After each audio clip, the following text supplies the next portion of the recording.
I'm Celine Williams, and welcome to the Leading Through Crisis podcast, a conversation series exploring leadership in challenging times.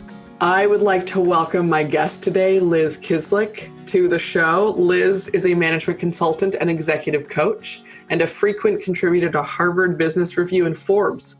She delivered a popular TEDx on why there's so much conflict at work and what you can do to fix it, which we will definitely be talking about because I love that concept.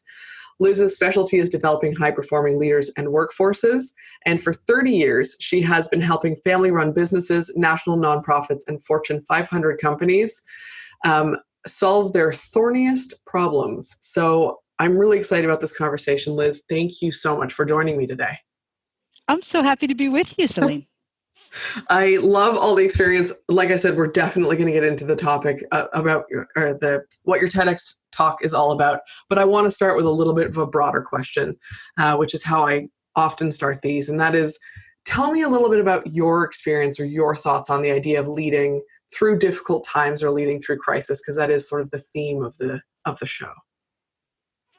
I think one of the things that happens to all of us when we're in hard times is we're at risk for developing a kind of tunnel vision. We look at the thing in front of us, and that happens to leaders too.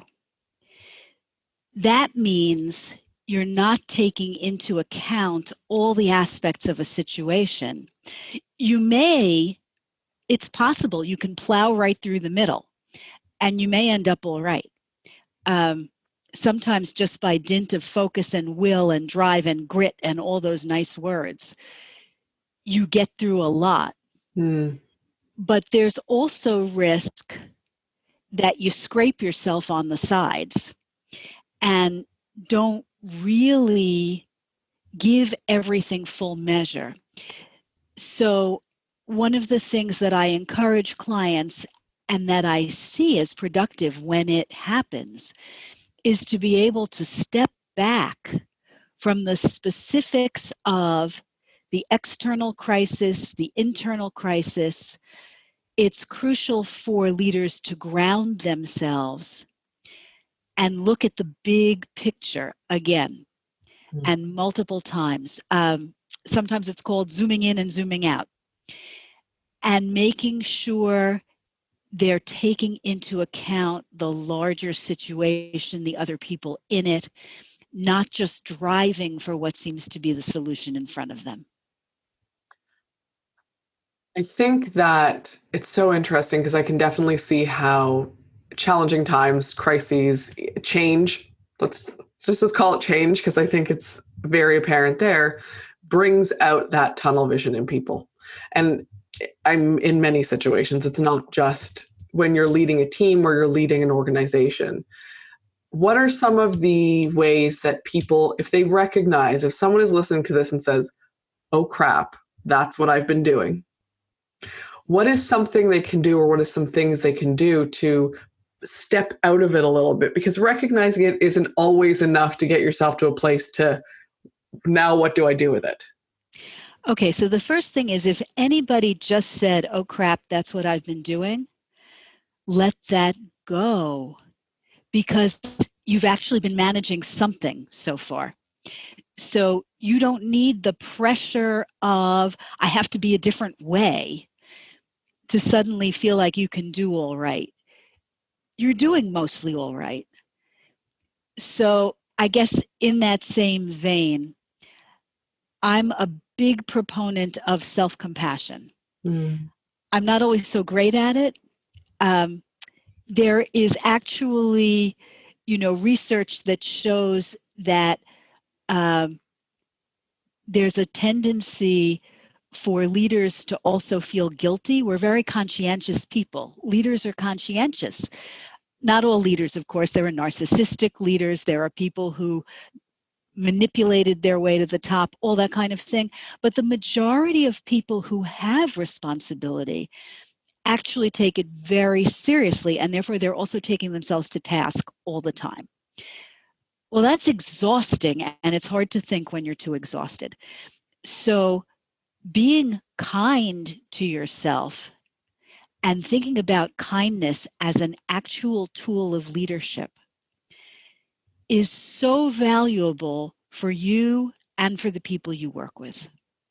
So to do that, you have to take care of yourself a little bit, all the things you've read in the media now about getting your sleep and getting some exercise and some fresh air and all those things, they're really true, because if you're not in decent shape, it is hard to make the best decision, and it's hard to operate out of your best self.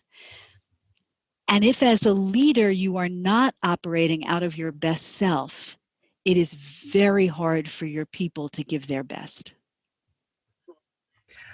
This reminds me of, I think I've had more conversations in the past 6 months with leaders who have said, I'm harder on myself than anyone is ever going to be on me. And I think that's a real reflection of what you're talking about. And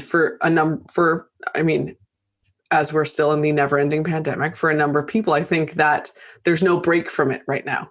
So any mechanisms, coping or otherwise, that they might have had in normal circumstances, that's a struggle right now. And I think the idea of self-compassion is more important in this moment, in this continuing moment, and hence in any time of crisis than ever before. So may I give a couple of thoughts about how people can break out of that prison of being so hard on themselves? I would love nothing more. Truly, please give all the thoughts you want to give. I'm so excited. Okay. I mean, this is way different from how you deal with your team and get their best and build your culture and all those things, but you have to start with yourself. So there's no question that all the physiological stuff about the need for sleep, it's all true. Mm-hmm. And I also really encourage meditation if you can tolerate that kind of thing. And all the things I'm going to say now, none of these things work for everybody, and all of them work for different people. So it is worth trying and rejecting until you find the techniques that work for you. In general, with this kind of stuff, when you're already feeling ground to a pulp and someone throws all these other techniques at you for how to make things better, that's overwhelming too. So look for things that you can do that are so small they won't trigger your resistance and rebellious nature. Like 1 minute of meditation. Forget the 20-minute thing. 1 minute of just sitting calmly. If you do that every day, it is way better than being aggravated about not being able to do 20 minutes. But I'm also going to suggest that there are two aspects of life that when leaders are being hard on themselves, they forget about. And those two aspects are beauty and pleasure. And it is a wonderful thing. Let's start with beauty. Whether that is the beauty of nature, or if you have a favorite sweater that just is a color that lights you up, or there's a particular room in your house that is not where you usually work, it doesn't matter what it is, a photograph or a painting, whatever it is, immersing yourself for a few moments in something that you think of as beautiful, that your senses can just appreciate. It's such a break for your brain. It's a great thing. And pleasure is inextricably linked. To do something that lights you up or that makes you do whatever your equivalent of is, it's restful to your soul, and you can just go back to whatever terrible thing you were wrestling with, feeling so much better. So yes, this is a time people are complaining so much about how much junk food they're eating, and everybody who's working at home has too much access to the refrigerator, and all those things are true. But if once a day you eat something that is truly tasty, so that you just think, this is so delicious, I can't believe it, or you feel something that feels so good. It could be a particular hand cream, some wonderful smell. All these things restore you back to yourself. Think about all your senses when, your mind has just been running too hard too long. And that's part of how you come back to yourself. And it's only when you are yourself that you can really think about doing work for others. Of all the people I've spoken to about these things, no one has yet brought up the idea of beauty and pleasure as being important. And I think that it feels for a lot of people like an extravagant thing right now to think about beauty and pleasure. And I think it's really important what you're saying, which is actually it helps us center ourselves and be our best selves. And I really appreciate you for bringing that up in this way, because it's almost like giving people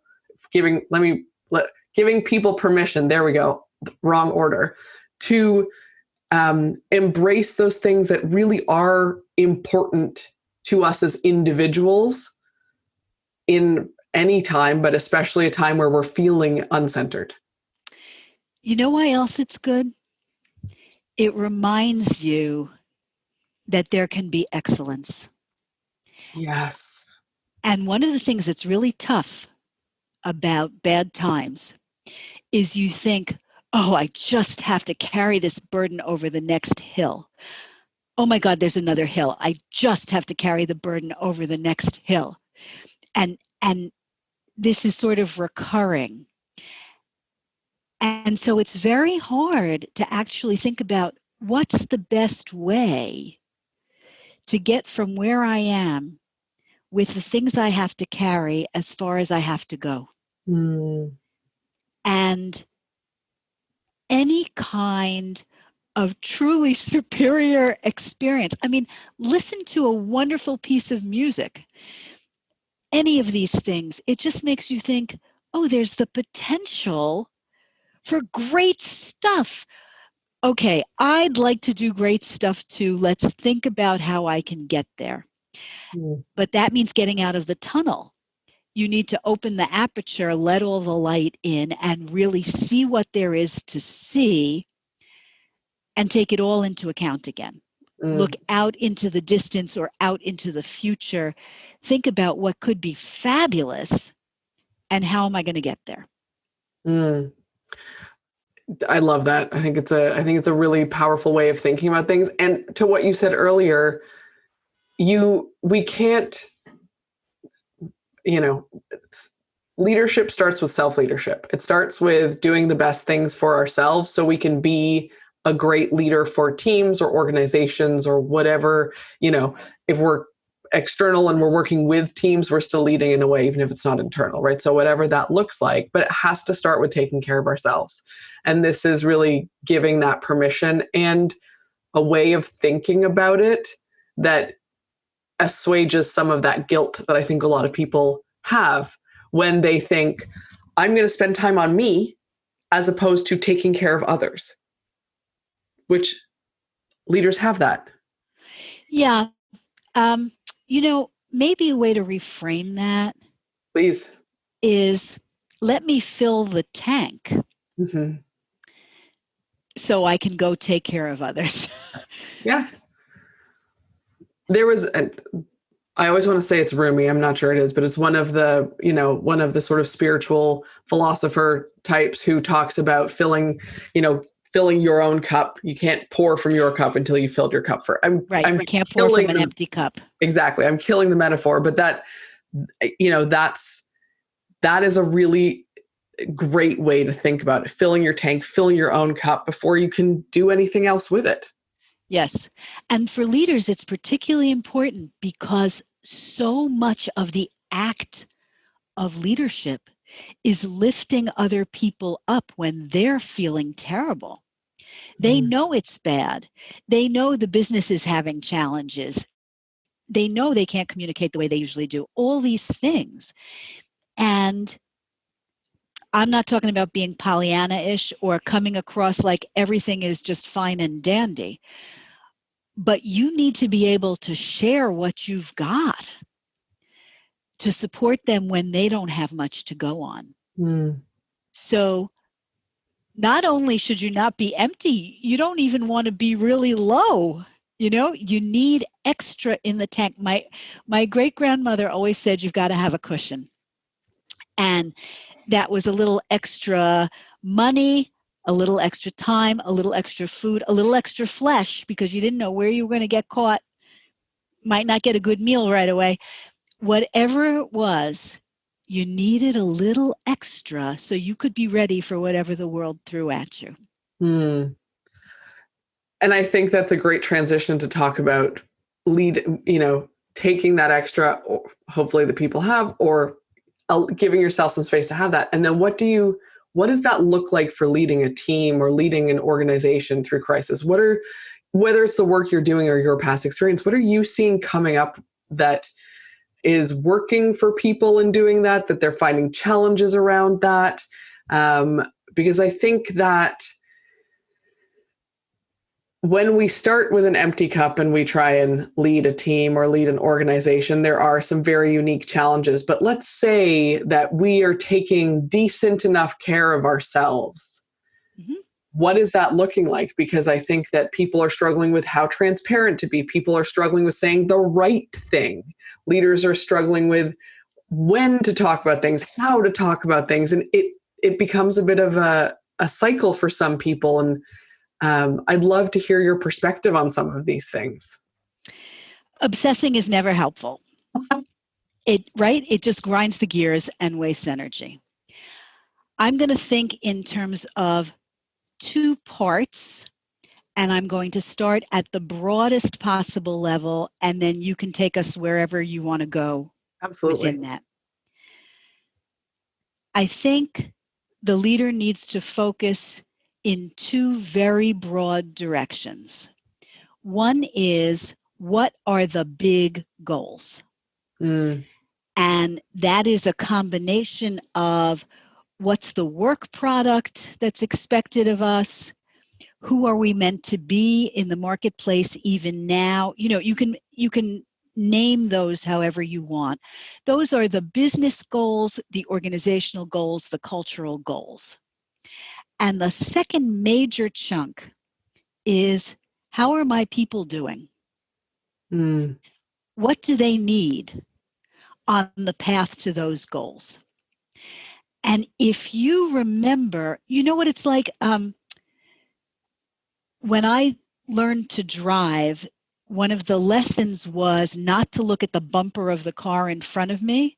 Yes. Right? You have to look out ahead, because all you're going to do is crash into that bumper.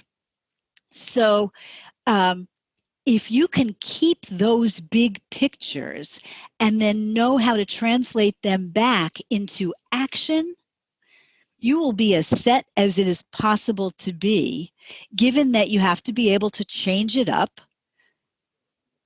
because stuff's going to come flying at you that you're not necessarily anticipating.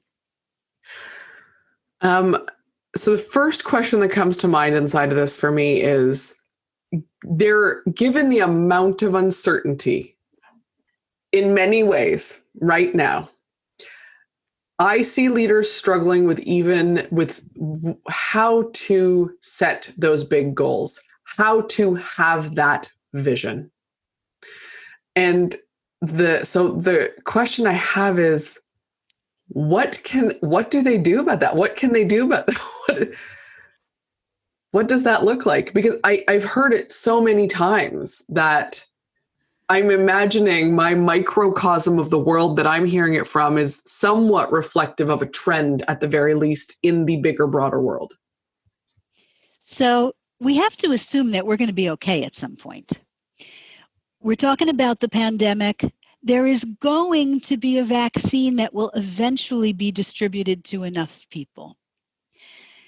The political and governmental situation here in the US at some point is going to shake itself out. There are all kinds of major upheavals, if we are not going to assume that things are going to be basically okay at some point in the future, it's very hard to live. So let's start with that assumption. That's a base assumption. I really like the time frame of 3 years. So for any leader who is stuck, I ask them to think about where they want themselves, their operation, whatever it is, to be in 3 years. Because, yes, of course, 100 things will change by then. But on the assumption that they will be dealing with roughly a similar marketplace to what they know now, or that they know it's going to be different. Say they are, that kids are their consumers, their customers, their end users. Mm-hmm. Well, families then are their buyers, right? So there are still going to be families in 3 years. So you look at what will families want in 3 years. You won't be accurate. It doesn't matter.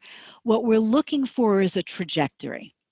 If you can say, here's what I think is going to be true in 3 years, then you can say, here are ways we would need to meet that.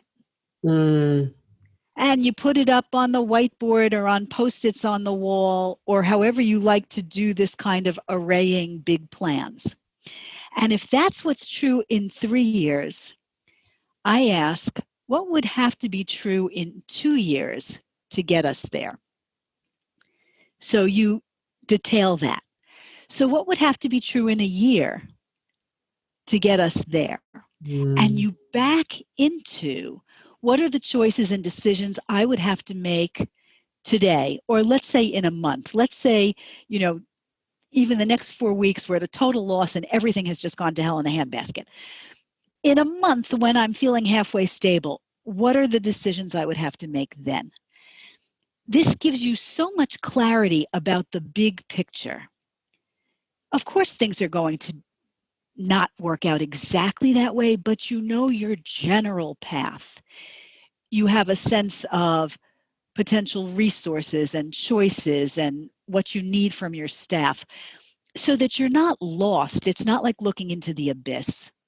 You can tell yourself good stories about what's likely to be true. Oh, and let me make that point. In the same way that all a budget is a bunch of made-up assumptions with a whole lot of rigor to it, that's what this is. It's a bunch of dreams and wishes and stories that you then apply rigor to. Nobody has the exact right answers. And if you came up under a boss who said, this is the way you do a budget, as if there are correct answers without making assumptions, they taught you wrong, first of all. And second of all, they were lucky because they were functioning at a time of stasis, when you could just add 4.35% to everything and it all kept going in the same direction. You have to make it up. So do that, but be rigorous about your assumptions so that as things change, you can change your assumptions. So first of all, I appreciate that, because that genuinely made me laugh, because I think I always think the same thing about budgets. And I think it's hilarious when people are then shocked that their facts didn't come true, like they predicted the future. So I very much appreciate that. And I think that that's a really important point. I talk about assumptions with people all the time, and that for me personally, and just in my own life, I'm constantly looking to test my assumptions. So I don't want to be operating from a place of, for anything I'm doing, of an assumption that is outdated or doesn't have the best information or hasn't been tested. And I love that what you're saying applies to a much broader scope as well, and to this idea of casting a vision, that that a leader can say, here's the assumptions I'm starting from. Here's what I want this to look like. Let me back this up. And as I move forward towards that 3-year vision, I am constantly testing those assumptions in a rigorous way so that I'm never caught in a place where I'm operating from an assumption that no longer serves me. That's excellent. Celine, that's so good. And part of why I like that so much is because the other thing a leader should be doing, and it fits exactly into this testing process, you want to be running these small experiments all the time. Yes. Okay? How would it be if we changed this thing by 2%? How would it be if we changed that thing by 4%? Learn from small experiments because, first of all, then you are cushioning your risk. And second of all, they're easier to start up and take down. So you don't have to exhaust people. It's better for your folks if they know your philosophy is we're going to run a lot of games and we're going to see which ones are good. The ones that don't pan out, gone. The ones that do, we may double down or we may decide that's good enough. One of the things I like about that approach, I never loved the idea of fail fast, fail forward, fail whatever. Too many people feel like they're failures when they hear that language. I like to think of it as experiment and then accept or reject the results. Mm-hmm. And then there's no failure in it. It's all success, but you're still trying out a lot of things and deciding which ones work. And I don't remember which modality this comes from, but the idea of continuous improvement, right? Which is the idea of you're constantly testing, you're running small experiments. It might be design thinking. You're running small experiments, and then you're looking to improve upon. So you're taking accept or fail or accept or pass, and then you move that forward. So it's that continuous improvement, which, listen, I talk about failure all the time because people want to hear about it. And I always switch it into that concept because the language of failure is so loaded. But the idea of testing and improving, that's scientific. So that's fine. Yes. So in design thinking, one of the major themes is about empathy. Yeah. Understanding what your customer, your audience, your target wants. Not just because it's an idea in their head, but because it's the way they actually operate. Yes. So I want to put that together, that kind of empathy, almost as a way to segue into the other bucket about how are your people doing? Because, it all goes together anyhow. And the experiments let your people see what is real and adapt. And most of us are not good at adaptation. Mm-hmm. We don't like change. We particularly don't like change that anyone else is telling us we need to do. And one of the things leaders ask me about all the time is, why are they so resistant? How can I get them to do this thing that we need, et cetera, et cetera? So one of the questions when someone asks about failures or says, oh, this is a failure, I ask them what failed. I want them to take me through and explain what the failure is, because often they did not get the result they wanted, but they were coming at it from the perspective of it only worked if it worked. Yes. Not it worked if we ran the test right. So if you can get people to reframe to, we really tested to see if these market conditions and our offer were a match. Turns out they're not. Do we go back to square one? Do we just go to the toolbox and take a different tool? Then the world is open to you again. Mm-hmm. If you are only looking for, did we get the success we wanted, and that is your only criterion, you're back in the tunnel. I think yes, I could not agree more. I love how you phrase that. And I think it goes to this idea that, and I don't want to get into the topic necessarily, but when I talk about feedback, I talk about feedback as data. It's just information. And it's the same idea of what you're talking about is this is information. It doesn't mean the question might have been wrong, the assumption or wrong. There could have been a better question. There could have been a better assumption. We're testing a toolkit. There's lots of pieces in here that led to this piece of information, and it's just data. Anything else we attach to it, that idea of failure, that's something we're attaching to it because it's just information. I agree 100%.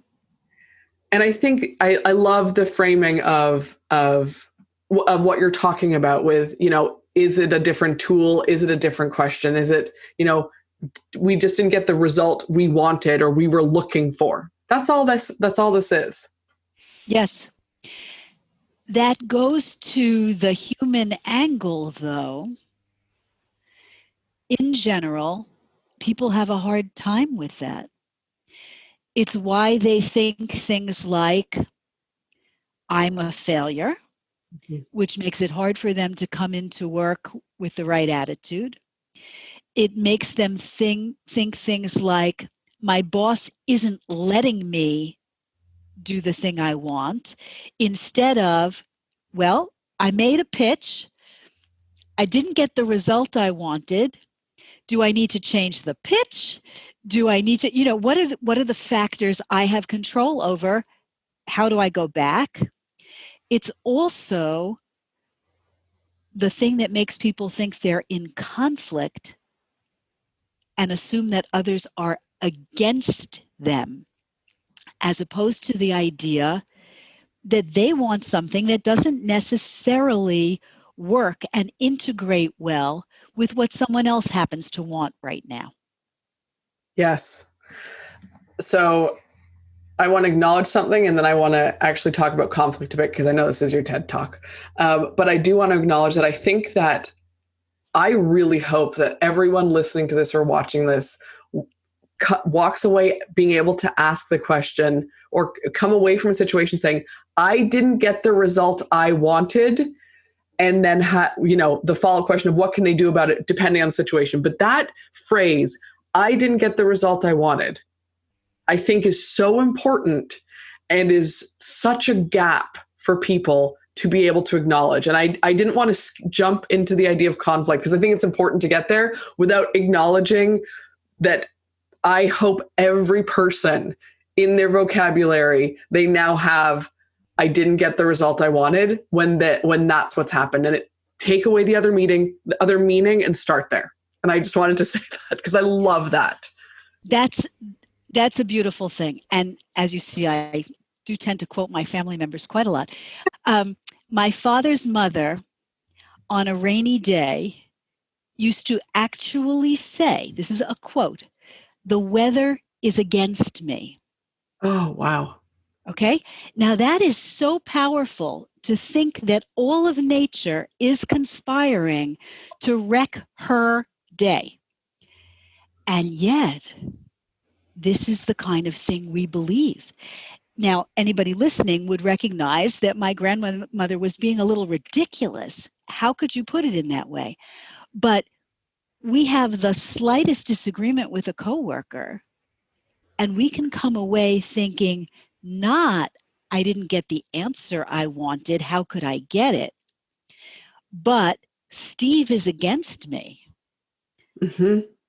Well, the hell with Steve, and all of a sudden we are pouring water on seeds of animosity that don't even need to be there.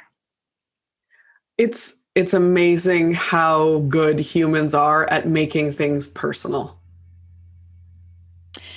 Yes.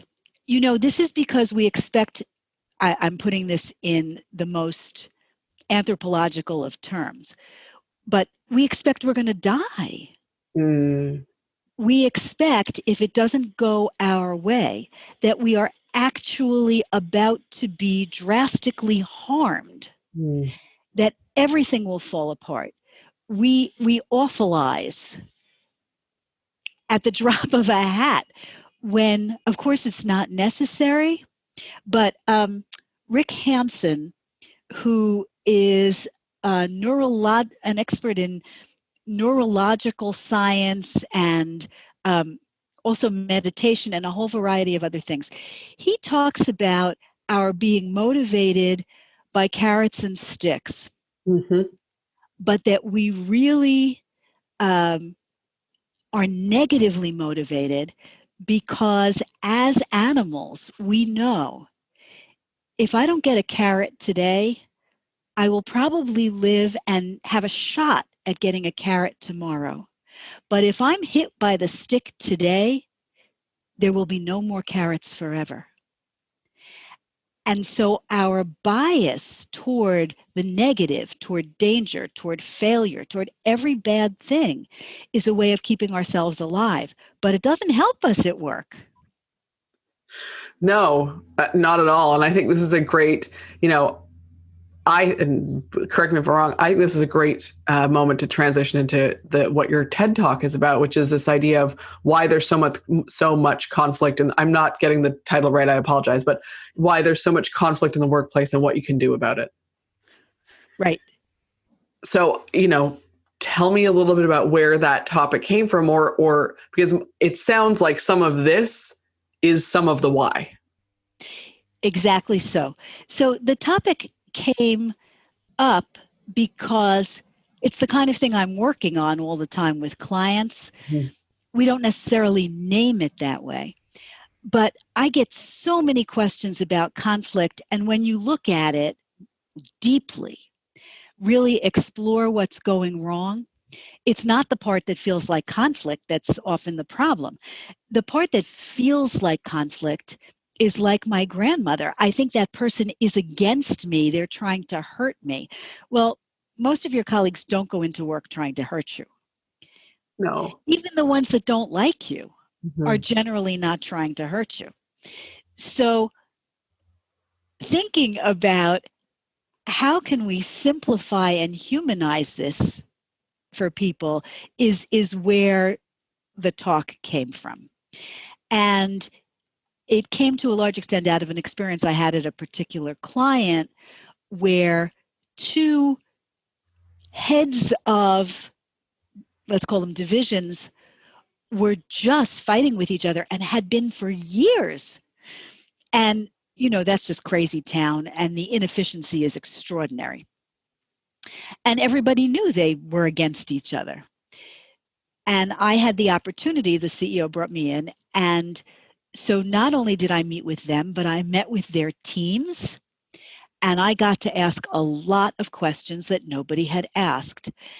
And it turned out that there were certain underlying norms, historical assumptions, and all kinds of structures that had grown up over time that kept them locked in this practically armed combat.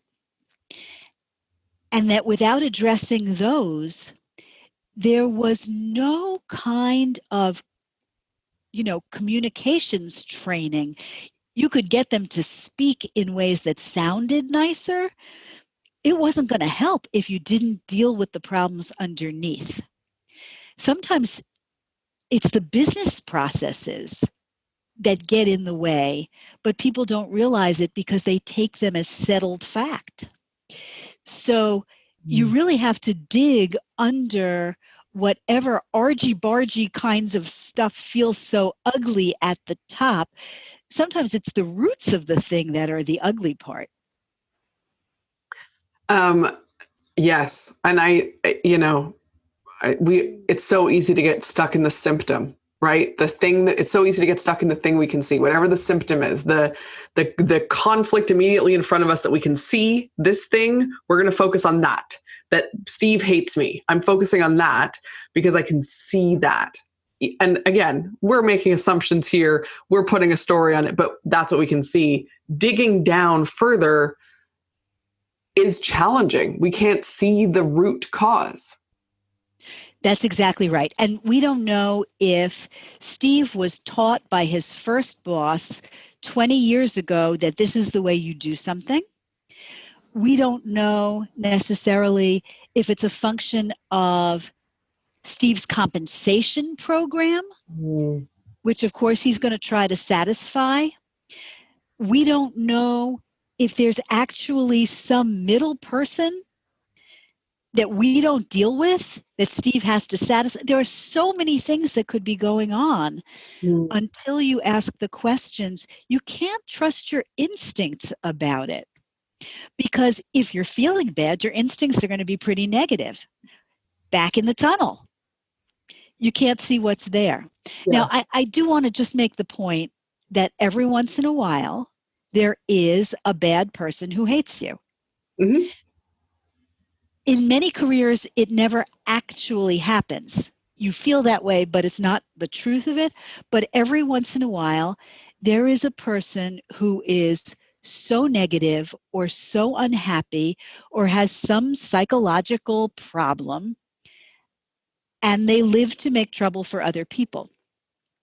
When that's really the case, after significant examination, it is appropriate for the organization to coach and counsel them out, if that's the case. So I don't want to say that there's never a circumstance in which it's the person, but it's rare, and a business that is not too conflict averse or not too locked in an old rigid way of doing things ought to be able to find that and deal with it.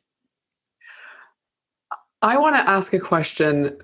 In your experience, when we're dealing with a lot of change, challenging times, a pandemic, whatever the case may be, is there a significant benefit for an organization to be less conflict averse? Does that serve them in a specific way or a different way when there's a lot of change and conflict happening? So being conflict averse comes from the fear that if we disagree, we will hate each other and never be able to work together. It's basically the fear of the death spiral. Right. So I just won't say anything. I won't say it, right? I won't say anything. I'll pretend it's okay, and then no one will notice. But in fact, when we shut ourselves up too much and we're carrying around all this negativity, we start creating other bad aura, negative halo. We're stressed, which is certainly happening to people now all the time. We're just too crispy around the edges and brittle, and we start to shred. So instead of thinking about being conflict averse in the same way that you said before, I didn't get the result I wanted. When you perceive a conflict, just ask, what's actually going on here, which is separate from what am I experiencing? I may be experiencing uncomfortable feelings that come from thinking Steve doesn't like me. Steve is treating me badly. Steve is being unfair to me. All of a sudden, I've made everything about Steve. I want to know what's in the way of the work. How could the work happen better? Are there things we could dig up that would let us do a better job of the work? So if we think in 3 years, I may not be here, Steve may not be here, but the work needs to happen, what's the best way we could be delivering this work to other departments, to the marketplace, etc., and work it back? That's a whole nother way of looking at what questions should we be asking now. I wouldn't worry about being conflict averse. I would worry about not picking on people, not going to people in anger, not being frustrated, and not doing any of those things that make people feel terrible, like treating them as if they are the problem. So for example, just one very small example of that is if you're having a conversation with somebody and you don't like what's going on, and you say to them, you always do this terrible thing. You never give me the results on Tuesday, which is when I have to make the report. Right away, you have made the problem permanent, as if there is this ongoing vendetta. Well, from their perspective, of course, they have to defend themselves because they don't want to feel like a schmo. So, what do you mean I never give you the results? I always give you the results. So, all of a sudden, we've gone, to 300 miles an hour when nothing is actually happening. Everybody's quite safe. There's no blood, there's no fire. That's a very good thing to check, by the way. Is there blood? Is there fire? No. Okay, I'm safe now. Is this working? Is this not working? We can do something about that. So if you're always giving me the results and I'm not getting them, something is going wrong in the middle. Let's get curious and figure out what that is. Because there may be a very, very reasonable thing. Maybe there's some stupid reporting problem that's happening in the system that neither of you know anything about. That's simplistic. But these kinds of things happen in the layers of organization all the time. Yeah, I love the idea of checking in and, saying the question you asked at the beginning around what's really going on here. I think that's a really important question. And I think a challenge that I have seen come up repeatedly is that, and a lot of people who have been through therapy do this, and they'll note that this becomes a challenge, but they'll say it becomes about them. So rather than making Steve the enemy, right? So they're like, Steve always does this. They say, okay, I'm going to frame it from my feelings. I feel this way. And then it feels like a different type of attack on Steve. And I've seen that, and it's not a dig on therapy because I think therapy is wonderful, but I think people take that tool and misinterpret it or misuse it in such a way that it actually creates more conflict, and the other person is not in a position to say anything because how do they argue with your feelings? You are so right. And I actually wrote a piece for Harvard Business Review about not making I statements at work. Oh, I need to read this. I didn't know that. You nailed it directly. The reason it comes up in therapy is because feelings are very crucial in personal relationships, in family relationships. But work is actually different. There may be love at work, but work is not about love. If you get love at work, I mean the good kind, that's a bonus. Yeah. At work, there needs to be respect and consideration. But it is not about love. Work is really about effectiveness. So I statements are not helpful. And in fact, I statements can cause your opponent to become conflict averse and therefore not tell you the truth about what's going on because they are afraid of having to hear about your feelings, which they don't know what on earth to do about. Okay, so instead of saying, this is a problem because I feel this way, share what is not working. When I don't get those numbers on Tuesday, I can't issue this report that my boss is breathing down my neck for. So first of all, that gives me a bad afternoon, and I would rather not have a bad afternoon, and I would hope you would rather I not have a bad afternoon. But it also means that my boss is concerned when she has to go see her boss that she doesn't have the data she needs. And it actually creates problems all up the chain. Yeah. So can we look at if there is any way I can get this stuff earlier on Tuesday, and I'm not assuming that the problem is anything you're doing.